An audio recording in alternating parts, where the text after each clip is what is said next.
Sometimes when making these videos, I take inspiration from my overly long list in my notes that basically has all my video ideas in it. Other times the process isn't so sophisticated, and instead I just boot up one of my favorite games and start messing around with different items I've never seen before. If you couldn't tell, this was one of those times. Before I made this run, I loaded up one of my saves and realized I had something called a telekinesis arrow in my inventory. I had no clue where I got it, and the only thing I actually knew about it was that it was part of the Arcane Arrows creation, which came with the Anniversary Edition of the game. After seeing it in my inventory, I did not test it in the slightest. I just took a good look at it and said, yeah, that'll make a pretty cool video. So here we are. Can you beat Skyrim with telekinesis arrows? The rules for this run? I can only use telekinesis arrows to deal any kind of damage. Plain and simple.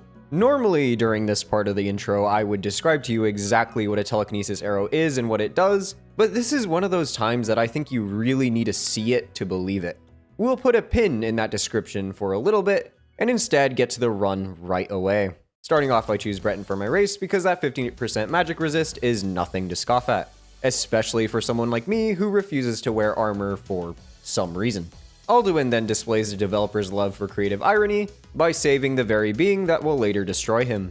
Inside the keep, I make sure to tail Hadvar like an overly aggressive mall kiosk salesman, so that I may acquire all of the juicy bits and bobs the Stormcloaks have to drop. The recipe for the telekinesis arrows is inside the College of Winterhold, so I'm gonna need enough coin to pay for both the fare to get to the college and the fees to get inside. Look at me getting ahead of myself now, as of yet I haven't even made it to Whiterun. Not that it's too much trouble getting there, mind you, I guess I just like being dramatic.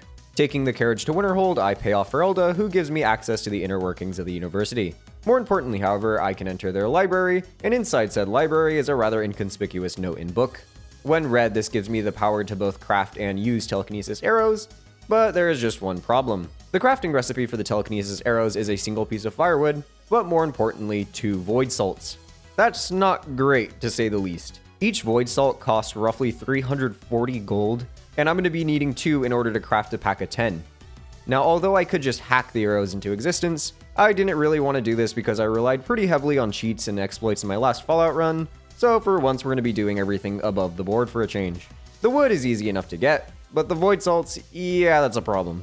Without using glitches, gold can be a little difficult to obtain in the quantity we need for this early in the game, but not necessarily impossible. Running north of Whiterun, I made my way to Halted Stream's bandit camp and made a beeline straight for the cave in the center of the camp. Thanks to that oh so lovable Skyrim jank, I'm able to repeatedly lead the bandits inside into the same few boulders, eventually killing them. I am then free to mine out all the lovely iron ore sprinkled around the cave like I'm back in Minecraft. Before leaving, I make sure to pick up the transmute ore spell tome, as it will be very important very soon. Back at Whiterun, I use a spell to turn all the iron into gold, and then craft said gold into rings. Thankfully, Belethor is a huge Sonic fan, so he will pay a premium for my 40 or so magic rings, giving me enough funds to buy about 4 void salts.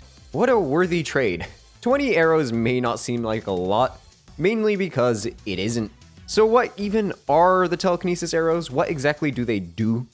At first, when I heard the name, I thought the arrows acted as some sort of anti-gravity dart that would allow me to make my enemies float away uncontrollably. As cool as that sounds, it isn't what the arrows do. Turns out the whole telekinesis part refers to the arrows themselves, whose primary function is not launching like a typical arrow, instead they just hover in place. Menacingly, I might add. Using the ability that came with the arrows, I can release them, causing them to behave like normal arrows and launch forward, making them almost like C4 from Metal Gear, or if I were to give a more accurate description, Sprite Stones from Elden Ring. The main difference from both of these is that the arrows don't explode, making them far less useful than either. Realizing that 20 arrows wasn't nearly enough, I fast traveled to Winterhold and waited for 30 days. Supposedly this resets all the dungeon cells in the Whiterun area, but as you can probably tell from my choice in language, this wasn't at all the case. Well, not entirely anyways.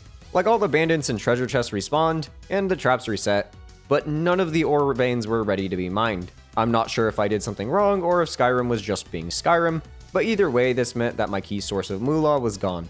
Well, with everything to lose and very little to gain, I said screw it, wee ball, and made my way to Bleak Falls. The good news about Bleak Falls is that most of the bandits in Draugr can be easily avoided thanks to the various traps dotted around the dungeon. You can even skip the giant frostbite spider if you're quick enough. So the only enemy I really had to deal with was the big bad that holds the Dragonstone. Sure, I could just use the traps on the Overlord as well, but that's not very fun now, is it? With the way I'm talking, I'm making it sound like I had this long, drawn-out fight with the Draugr. No, quite the opposite, really. I turned the poor bastard into my newest pincushion the second I sensed any kind of movement coming from his general direction. Returning from my latest spelunking adventure, I give Farengar the Dragonstone so he can go fight Alana the Squalid King, while me and Irilith take care of Sin. I say me and Irilith, in reality the Whiterun guards did all the work while I sat around twiddling my thumbs. Regardless, like that one kid we all had in our school projects, I just took all the credit and told Balgruuf that I did all the work. The Greybeards then stubbed their toes, informing me that it's almost time for Wheel of Fortune. Not wanting to deal with the usual nonsense that comes with the 7,000 steps, I just ascend the nearby mountains until God accepts me into heaven. Next up was Ustengrav, and what can I even say here other than I got my steps in today? Sadly, there is nothing of note that happens from this point on, so get ready for a bit of a lightning round. Returning to Riverwood and Delphine pisses me off, so nothing out of the ordinary. It took me a minute to triangulate the exact position of Salakunir's head, but once I did, his fate was sealed. At the Thalmor embassy, I got my third kill of the run, when I was forced to take out one of the Thalmor to get the necessary keys to escape. But after this, I didn't get to use the arrows until Alduin.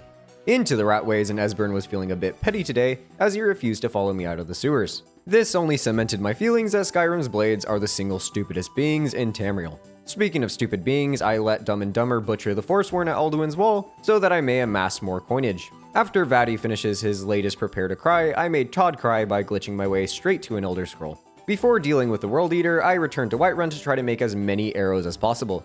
I had a nagging feeling that Alduin wouldn't take much damage from the world's slowest projectiles, so I wasn't about to take any chances. Thanks to the huge amount of floor loot I'd been lugging around until this point, I was able to buy a whopping 8 Void Salts, netting me 40 arrows total. Couple that with a bundle some unfathomable force. I need to stop using that word. Unfathomable force slipped into my pocket. I was sitting at a comfortable 115 arrows. Well, that's enough dawdling. Let's sink our teeth into the main course. I was really hoping that Alduin would turn out to be a Salakunir type situation, where as long as I could figure out the proper positioning, the fight would be over before it could really start. But sadly, this was little more than a pipe dream. As I'm sure everyone but me saw coming, Alduin could splunge arrows like there was no tomorrow. I knew I was in for a long haul today. That being said, it wasn't the longest Alduin fight I've ever had. The fight itself involved a bit of a balancing act for me. If Alduin spent too long on the ground, he'd start spamming his Dragon Breath, which I couldn't survive for too long, but it was impossible for me to hurt him while he was flying. This led to me doing this awkward shuffle every now and then where I had to let him take to the skies so that I could regain health and magicka. This would usually lead to him calling down a meteor shower, which just made things even messier. The funniest bit was I basically didn't move during the entire ordeal, as I was afraid if I did, I would have to realign my arrows again.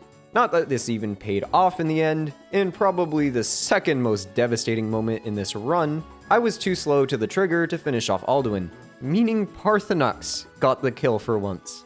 Normally I'd be upset by this, but honestly I was just happy to see the big lizard start running. Now it's time for everyone's favorite part of Skyrim, the Peace Council! After sliding Ulfric at every turn for like 10 minutes, me and Balgruuf use his castle as a birdcage for my new best friend. I then take a ride on Odahviing to Skuldafn, and I'm sure you can imagine that Skuldafn was a headache and a half. However, I'm a type 1 diabetic, so a puny migraine is not going to stop me from finishing a run. By run, I of course mean running straight through Skuldafn and into Sovngarde. In the afterlife, soon got a similar treatment to Salakunir, albeit after a few not so favorable attempts. Unfortunately, I wasn't able to have nearly as much success fighting Alduin, since he spends much less time chatting and much more time killing. Even worse still, he doesn't have a set landing spot like he does in his first fight, so I can't have a handful of arrows waiting for him every time I use Dragonrend. Of course, this doesn't really matter as the heroes put more than enough work to compensate for my slacking, but now here's where the real kicker happened. Remember when I said that Parthenax stealing my kill was the second most devastating moment in this run? Here was the first. The arrows don't seem to count as an attack from the player, meaning I can't finish Alduin with them. I tried multiple times to force one of my arrows into Alduin's skull, but sadly to no avail. It's always a unique kind of disappointment that follows failing a run this late into things. I wound up expressing my frustrations by shouting Alduin to death, finishing the game, proving, no, you can't beat Skyrim with telekinesis arrows. But you may notice by the time left in this video that we're not done with this run. Far from it. I'm going to completely level with you here. This sucked. From my end at least. I spent 90% of my time running from my problems, only to occasionally get a 10-second clip of me wiping out some random enemy. Don't get me wrong, the arrows are cool, but the sheer price of using them does not make them even remotely viable for a full run. I'm playing Skyrim, goddammit. I'm not here to struggle until I'm barely able to scrounge a win. I'm here to eviscerate everything until I develop a god complex. So my solution to this dilemma, I loaded back to the beginning. The very beginning. Truth be told, I was going to redo the entire run anyways, I just wanted to keep the original so that you guys know I tried to do this legitimately. Starting off again in the game feels the need to demonstrate the powers of irony once more, as this rather unfortunate Stormcloak could have kept his head for much longer had he waited for the Empire to finish their business. Oh well, no use dwelling on that for now.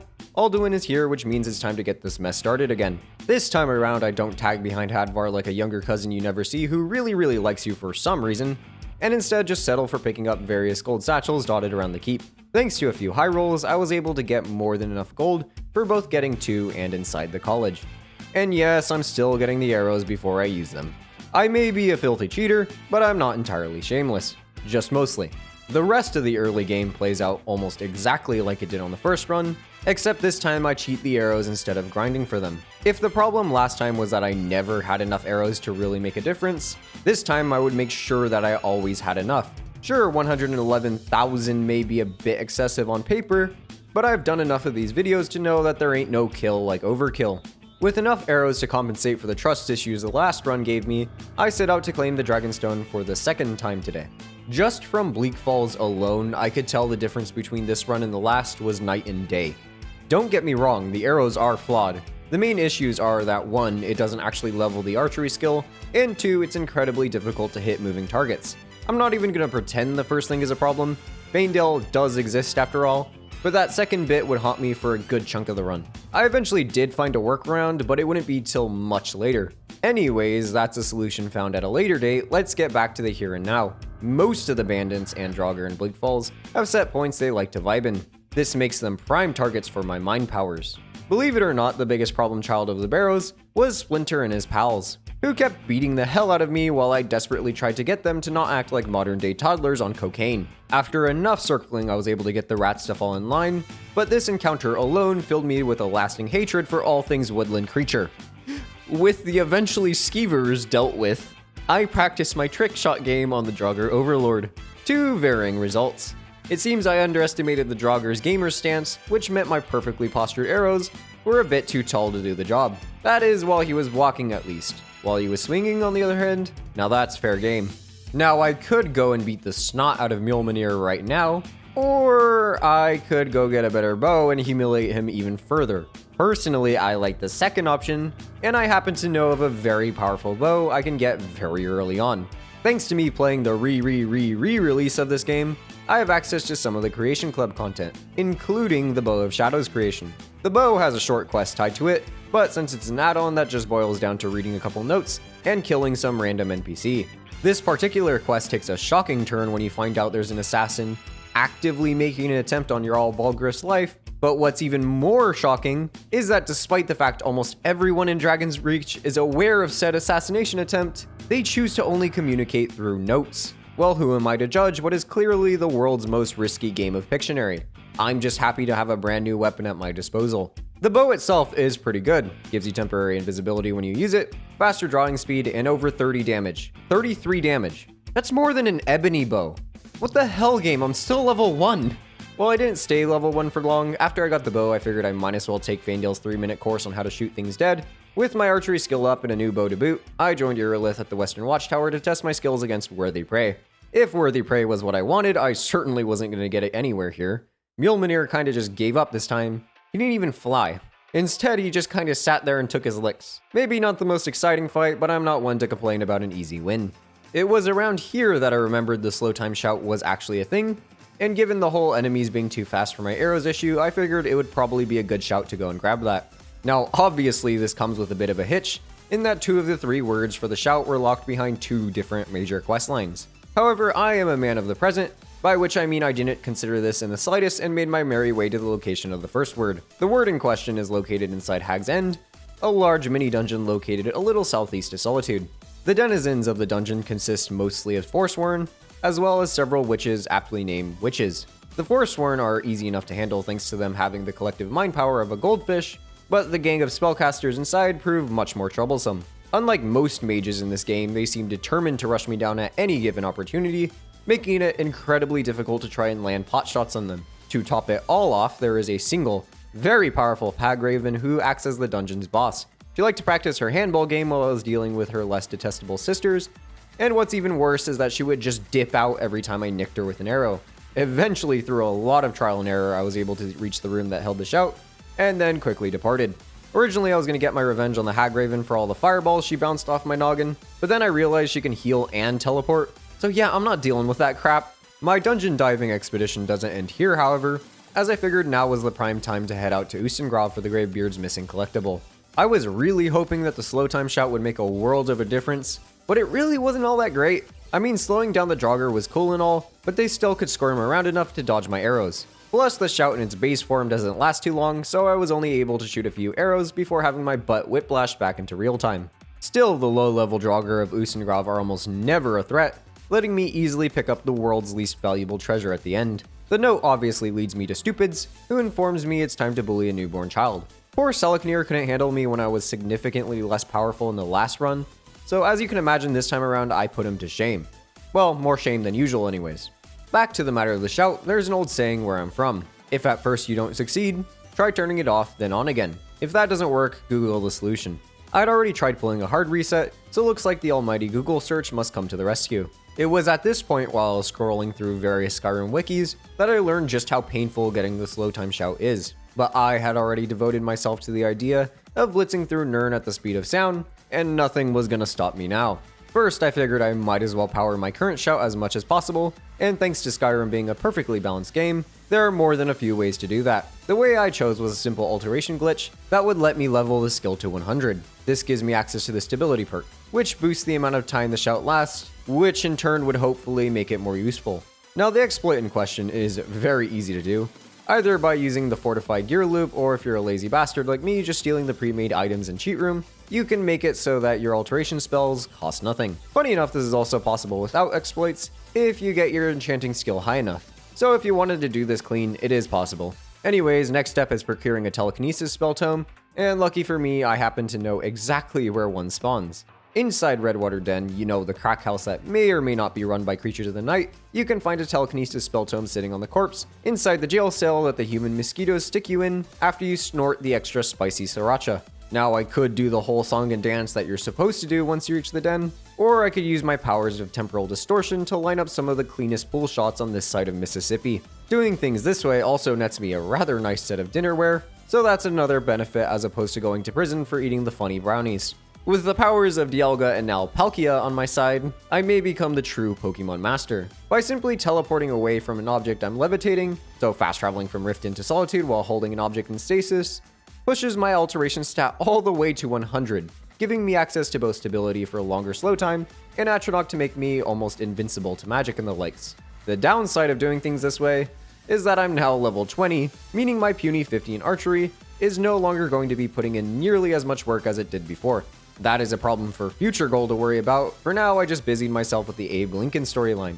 Remember I said the slow time shout was locked behind two major questlines? Those being the Civil War and College of Winterhold. Now luckily for me, the second word is obtainable in the early stages of the Civil War. Otherwise, I probably would have lost my mind at the prospect of having to do 4 major factions in one run. Yeah, you heard me right, on top of doing both the Civil War and college missions, I'd need to start Dawnguard and finish the companion stories if I wanted to see these arrows to their fullest. Anyways, back to helping Rick and Tully. It was here I realized just how devastating the enemy's higher scaling could be. Clearing out the first 4 alone was an absolutely monumental task. If you don't believe me, just look how many arrows the first bandit took to go down.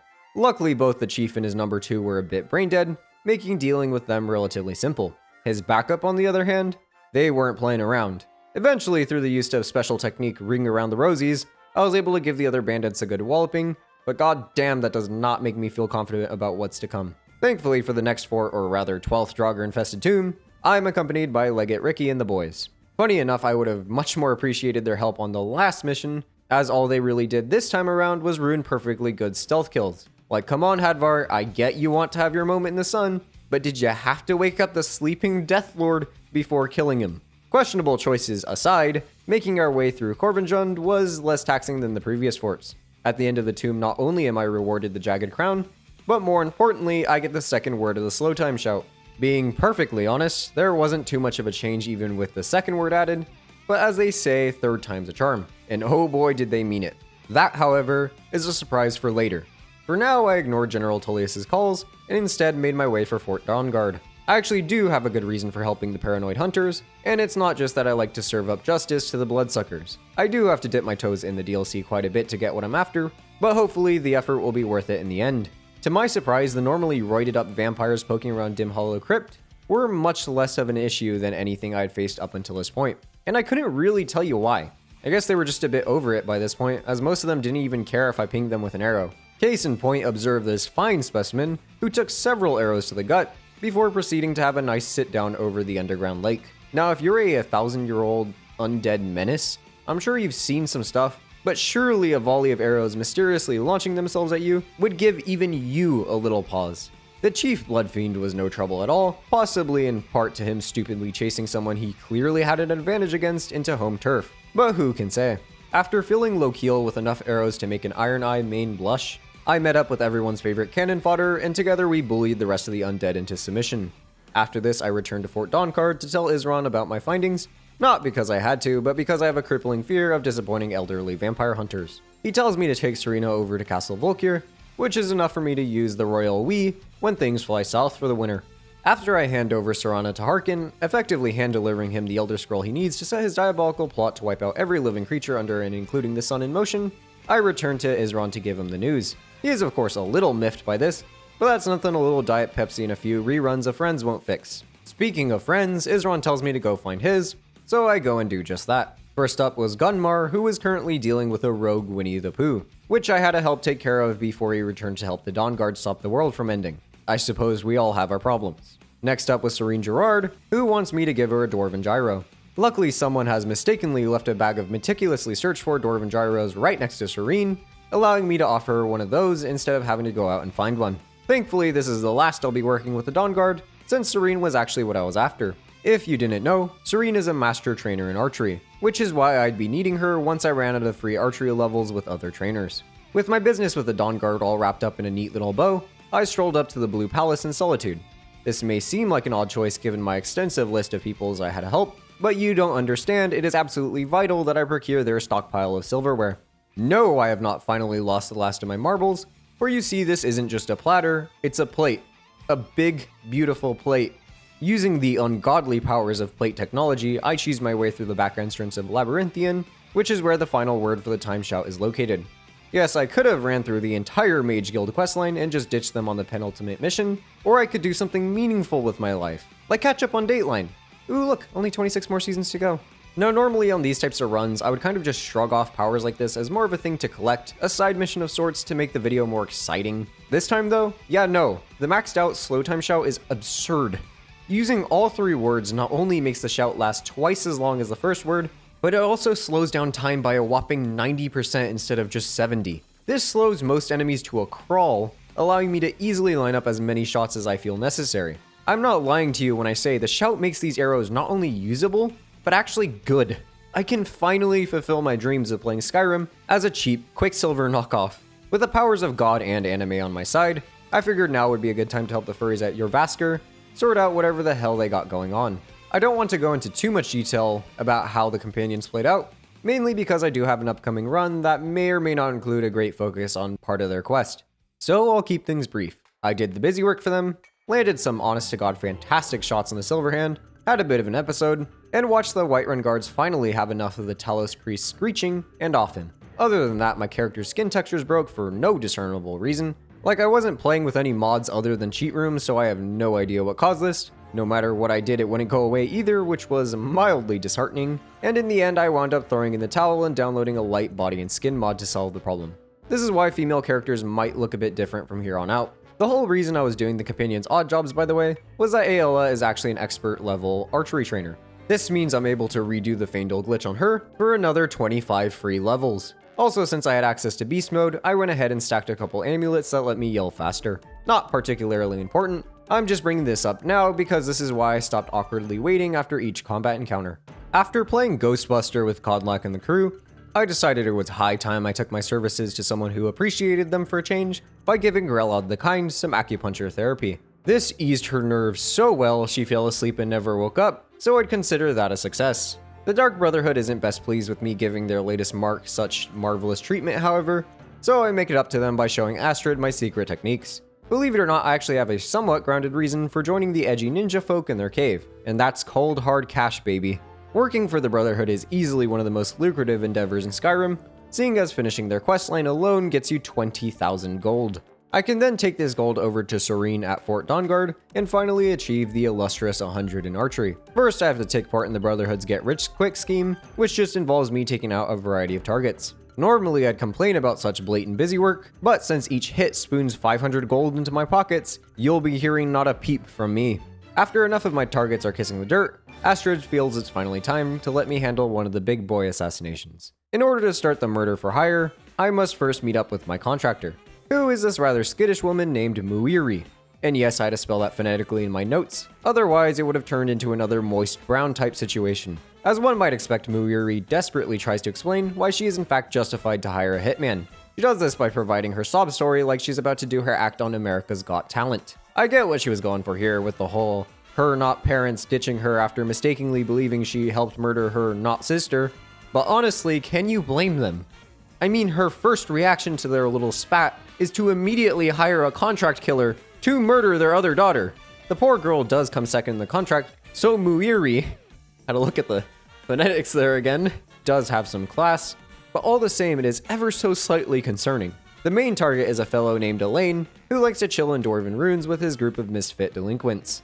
Unlucky for him, I outgrew his low-level cronies hours ago, so a few well-placed shots are all it takes to send his men to Sithis' man cave. For what it's worth, I did do the bonus kill, you know, that whole murder an innocent woman so that Muiri can feel a little better about herself, and for my efforts I'm rewarded with some gold and a ring that increases alchemy. So more gold. Before I leave to collect my next contract, I make sure to collect my bonus payment from Markarth's latest sociopath. I am an assassin after all, not a maniac. I don't just kill for sport, a price has to be paid whether it be in coin or blood. By the way, it was around here I turned off the skin mod. I'd been trying to fix the texture bug this entire time, and after plenty of troubleshooting, I was able to finally restore some sense of normalcy to my skin texture. I'm glad I was able to, if I'm being honest. Never been much of a fan of body and skin mods in Skyrim. I always feel they clash too much with the game's style.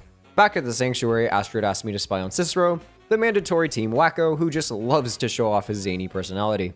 In truth, I have a love-hate relationship with Cicero here. On one hand, his voice can be compared to a dozen forks of varying sizes being run across a stained glass window. Whereas on the other hand, you have to at least appreciate the enthusiasm he puts in some of his lines. Like, it may hurt my ears every time I join the Night Mother in her brooding cupboard, but god, him screaming nothing like this can live rent-free in my brain for at least 2 months. And what do you do? Nothing! By the way, the reason why I've stuffed my personage in Granny's panic room is because Astrid believes the Mad Hatter over here may be plotting to destroy the Dark Brotherhood. Bethesda really does love their narrative irony, don't they? You know, given Astrid's whole character.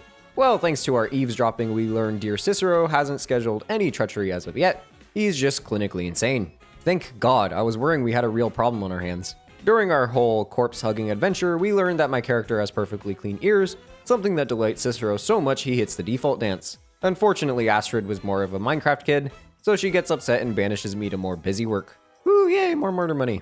Truth be told, I did only one contract this time, not because I was in a hurry or anything. I just couldn't bring myself to snuff out such a talented individual. Shadows creep and phantoms leap. A man's got scared, and the demons dared to visit upon him, all which they feared. With enough contracts now under my belt, the Dark Brotherhood wants me to start working towards killing Emperor Titus Mede II. Given that my last job was to kill a random bard that everyone hated, I feel things may have escalated rather quickly, especially once you consider that I had failed said mission. But then again, who am I to question my seniors? First stop on the road to killing the Emperor is Solitude, where a royal is getting married. My target was Vici, the bride-to-be. Now, despite me joining the party at the height of festivities when multiple guards and family members were present, no one seemed too bothered by the fully armed individual strutting straight up to the bride, lining up multiple arrows, and leaving. I didn't want to be cruel neither, so I made sure to also leave a few arrows for the groom. Wouldn't want him to have to live through the death of his beloved.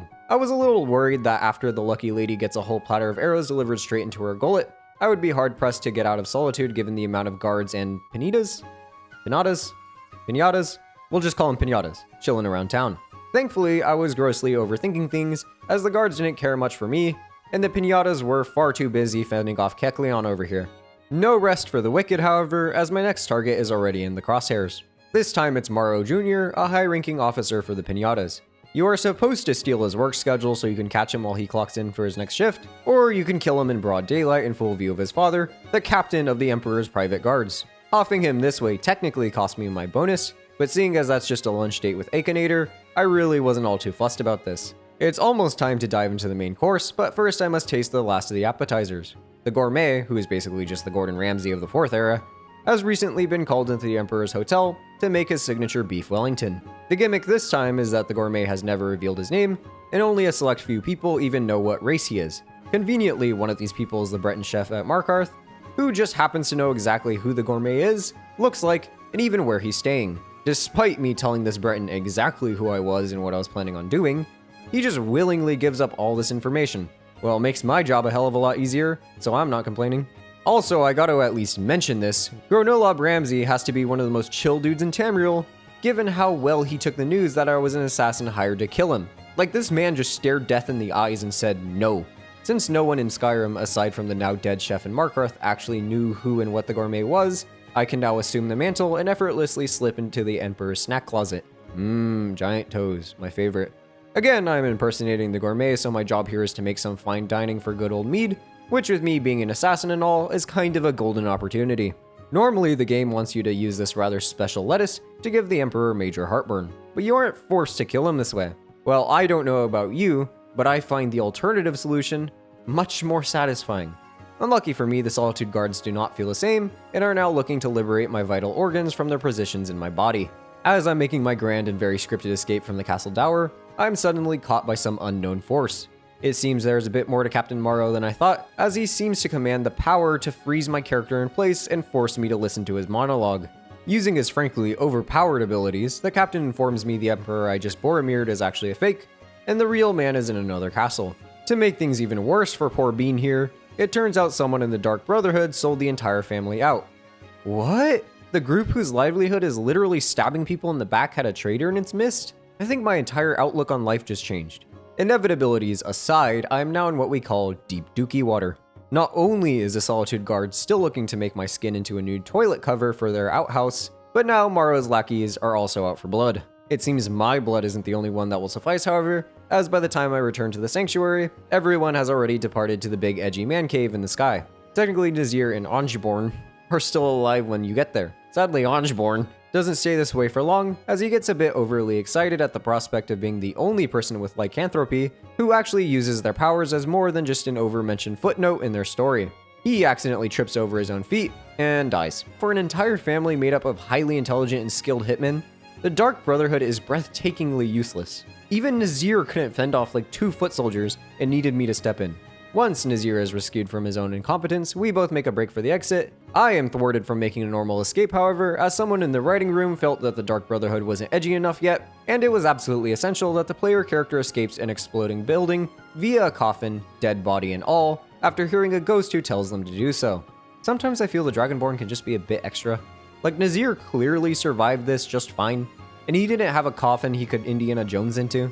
Anyways, after that whole fiasco, the Night Mother says to go find Astrid, who also survived the blast. When we do find her, we are too late, as it seems she had accidentally entered 20 minutes instead of 2 on the microwave, and the resulting heat wave caused the entire sanctuary to detonate. She obviously felt quite bad about this, as she tried to sacrifice herself to the void in order to cheer everybody up. A bit too little, a bit too late, I'm afraid.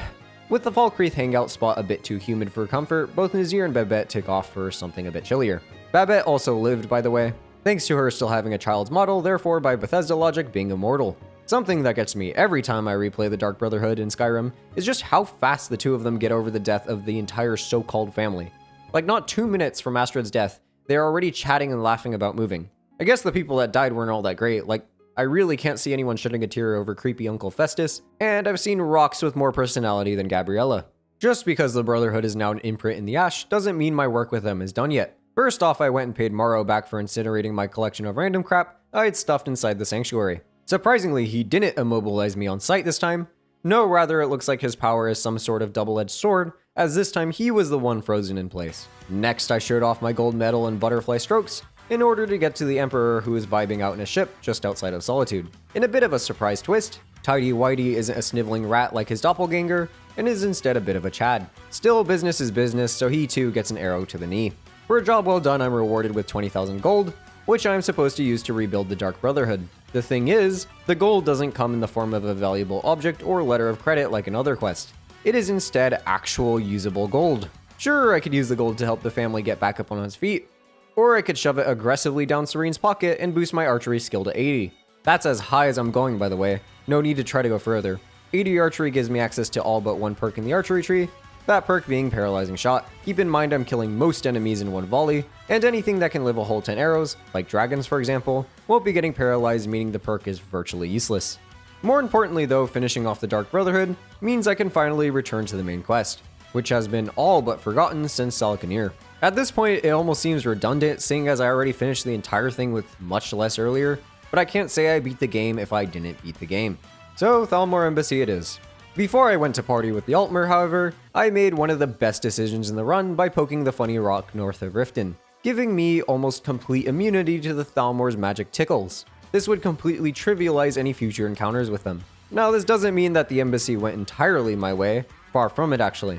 Well, to start, Malborn chose potentially the worst spot to meet up, as he picked Solitude of all places. The people here are still not very happy with the whole I murdered their ruler and left them to fend for themselves situation, and at first I thought maybe I might be able to sneak past the guards as the Weaking Skeever isn't too far in, and there aren't any guards inside the bar. Oh boy, how wrong I was. As soon as I set foot within the city walls, every guard within a 10-mile radius blipped to my location at the speed of light and dogpiled me. Surprisingly, I'm not thrown into the slammer for the rest of my virtual life. No, instead I just have to pay off a relatively small bounty. I mean, works for me. With my debt to society paid, I offload most of my useless junk onto Malborn and sneak my way into the embassy. Thanks to the Atronach stone, the Thalmor are a complete joke. You gotta remember that most of the Thalmor foot soldiers use bound weapons. So aside from the odd mace, nothing here is even remotely threatening to me. This is good because sadly I can't stack my amulets again until after the embassy. So no hit-style dimension warping for me today. Not like that would make too much of a difference anyways, the Thalmor were still a complete joke without super speed. After I finished digging through Eloin's junk mail, I hopped over to the Ratways to rescue Esbern. The Thalmor here are even fewer and more far between than the ones in the embassy, so I don't think you need me to tell you how I further humiliated the Altmer here.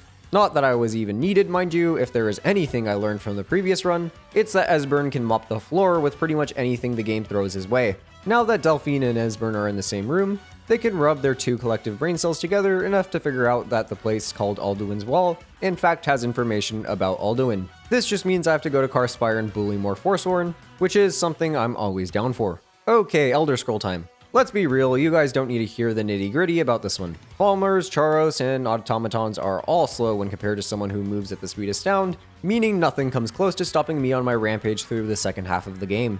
With the proper reading material in my possession, I joined Parthenax and his book club at the Throat of the World. I seem to be the first one there as it's only me and Parthenax on the mountain, but it's understandable. I know the drive up to his pad can be a bit tricky. Not wanting to awkwardly chat with my host alone, I sniff the pages of my book until the funky fumes knock me out. By the time I come to, the other guest has arrived, and I can't say he was exactly happy to see me. Serves me right for trying to socialize. Now, I was fully aware that Alduin wasn't going to be a long fight, but the arrows genuinely surprised me here. It only took a single dragon wren to sink his health bar to half, and after that the poor creature could barely do anything to protect himself. The funniest part was that I had happened to pick up a resist fire potion somewhere, which when mixed with my already stupid resistances, gave me complete immunity to Alduin's fire breath. I figured at this point he'd just switch the blow dryer to cool, but no, he kept trying to blast me with fire. This meant I could stand back all of 10 feet, keeping me out of snapping range, and pelt him with arrows without ever worrying about any kind of retaliation. Once Alduin realized that his assault is doing more damage to his pride than me, he activates his cheat codes and nopes out before I let loose another volley straight into his little world eaters. Pleased with my work, Parthenax gives me a pat on the shoulder and a special gold star for being such a good noodle, before taking his leave from the recording booth. Left to my own devices, I do what comes natural to me, and start pestering Jarl Balgriff for things. Tired of my antics, Balgriff says yes, but only if I help him first. You know what that means. It's time for me to play impartial mediator for the Peace Council.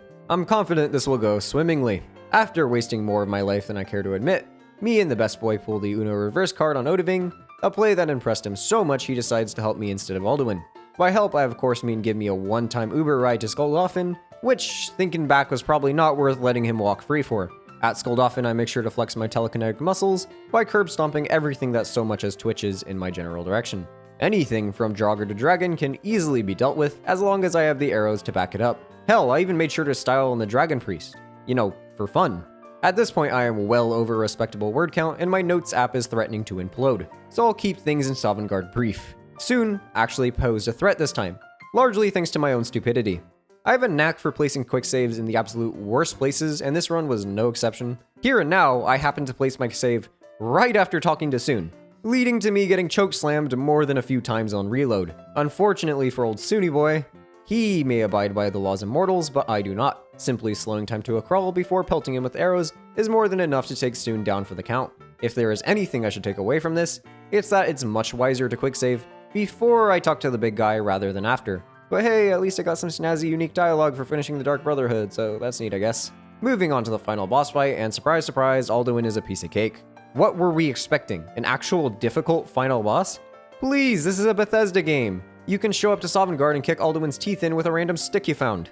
It's no great secret that Alduin's second appearance is more of a cheap cameo when compared to his first. If there is one good thing that can be said about Alduin 2, it's that he finally wisened up a bit and uses his meteor attack right away instead of waiting for me to break his nose a few times. This is probably what kept him alive for so long now that I think about it. Keep in mind the meteors couldn't hurt me. As far as I'm aware, all dragon shouts are read as magic by the game, making his little light show completely pointless against my massive 105% resistance to all forms of magic. The real trouble came from when he would actually activate the shout. The resulting shockwave would almost always give my character a bad case of vertigo, which as you can imagine disrupts my carefully placed arrows. Even with all this power at his fingertips, Alduin was still unable to stand up to the power of main character syndrome. Sadly, we have already established I can't finish the bastard off with my arrows, so both of us are trapped in this bizarre stalemate where he just stands there whimpering while I stare frustrated with my own inability to brain blast him into oblivion. Unable to find a way around this impasse, I simply ignore it and give Alduin one last bop on the nose, finishing the game and proving no, you cannot beat Skyrim with telekinesis arrows, but it's interesting enough to try.